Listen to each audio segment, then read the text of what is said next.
Hey everyone, I am back from a unexpected week of just lots going on, and I'm going to catch up on car videos and budget videos, but today we have to talk about something that is an emergency. So we're going to talk about car options because my current car, beautiful Esmeralda, is having a meltdown. Her hybrid battery is going out. We've gotten some pricing and information on this, and it's possible it could go out anytime now. We're hoping for a couple months, but basically, we have to be prepared to make a move sooner than I had planned. We were already saving for car repairs this year to do my brakes because they are going to be needing a replacement, but we were not expecting my battery to go out. So that is a problem because the brakes plus the battery equal more than the car is worth. So I'm coming to you guys with the options that we have. I've written them all out in considerations, and I want you to tell me what you would do or what you think we should do, because buying a car or replacing a car or fixing a car is a very expensive ordeal, and I want some opinions. We kind of think we have an idea what we want to do, but I'm curious what the viewers out there would do in our case. Here are the car options we have talked about and considered. So first is fixing the car. That is $3,000 to $4,000 for the battery, and then probably more for the brakes. We have looked into the price for replacing the model hybrid battery that I have, and it's not cheap. Everyone's like, can you just get a battery? I'm like, well, they're not cheap to replace. So it's kind of more complicated than just a normal car battery. So that is one option. The car itself is worth about $4,000 right now. So as you can see, the repairs are going to be they're going to be about as much as the car is worth.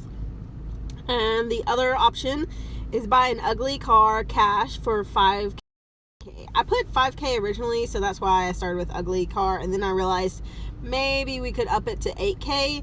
So this would be in the next couple months, basically throw all the cash possible we can together, see what we can get, basically pause the loans, pause the spending, cut down as much as possible, and throw it all into a pile, and then see what kind of car we can get. The only thing I don't like about this option, even though it would keep us completely debt-free, is the fact that it would be trading a car with problems we know for a car that probably will have problems, but that we won't be aware of. So we can look for something in this range, but it's going to be a little bit less reliable and possibly problems that I don't want to deal with either. Or it might be a gem, it might be perfect, I don't know. I'm not a car person, and so I'm definitely going to have people help with this. My husband is way better at cars than I am, and so he's going to look for cars in all of these price ranges. Number 3, buy a better car in the $10,000 to $15,000 range, financing $5,000 to $10,000. This is probably the option that I would like to go with, just because I know we could upgrade to an SUV with under 100,000 miles and a lot less problems. My car currently has 175,000 miles on it, so regardless of what we do, it's almost to the end of its life anyway. And so upgrading to something in this range would at least get me under 100,000 miles and make me feel a lot more comfortable, since I am the main driver of our child. And I just, the cars I've looked at in this price range are much more comfortable for me to think about driving. And this would get us into a smaller SUV, which is what I wanted our next car to be anyway. It does stress me out to drive the car I have now, because I was hit by a large Jeep a year or so ago, and it still gives me some flashback panic symptoms every once in a while. So I have been wanting something bigger, and that would get us into something bigger. Number 4, shop new with rebates and incentives on 2018 or 2019 and finance the entire car loan with close to 0% financing. We do have excellent credit. I have almost a 825. Like, my credit is really good. So it's possible we could get the whole amount financed for 0%.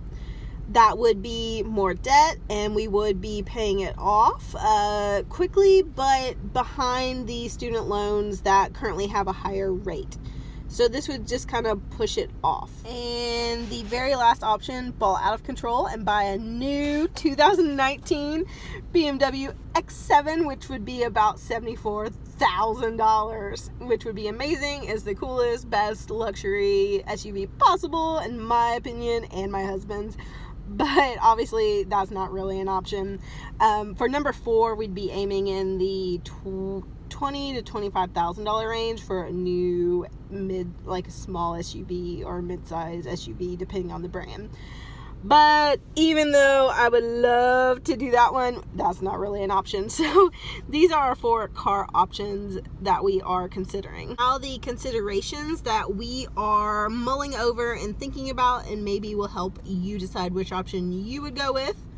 We have excellent credit for financing, so we aren't really looking to go into debt, but we do have excellent credit and would be able to finance at a very low rate. That is only a consideration because the loans I'm currently paying are 7% interest. I have not refinanced them yet. I've been looking into that, and it's hard because they're not actually in my name. So it's been a bit of an issue, and I haven't gone through with refinancing. And now that we are looking into cars, I may push that back. I don't know. I'm a little back and forth, as you might tell, with my decision making, because these are such big decisions. All right, safety is a big concern with the baby. My car, the brakes are bad. Well, they're not as bad, but they are going out. The battery could literally stop at any point. My husband was researching this, and he basically found that my car has done a lot better than others of the same make and model, but he found like tips on what to do if your car just turns off while you're driving, and how to put it in neutral, and it should turn back on. I'm like, oh my God, what if I'm doing that and the baby's in the car? Oh my God. So I'm getting a little freaked out. I mean, not trying to panic here, but safety is a big concern, and that goes for the car I have now and the next car, whatever we decide to do. With the battery replacement options, they start to feel faster, and mine has done better than most, but a lot of the people on the forums, they have already, by the time they get to my car mileage, they've gone through 3 or 4 batteries, and I'm only on the 2nd. So I've done well, but it's not necessarily going to get better. And then last, we were considering a new car in 2020. This moves up the timeline, and we don't have it all set up. So this is where we're at.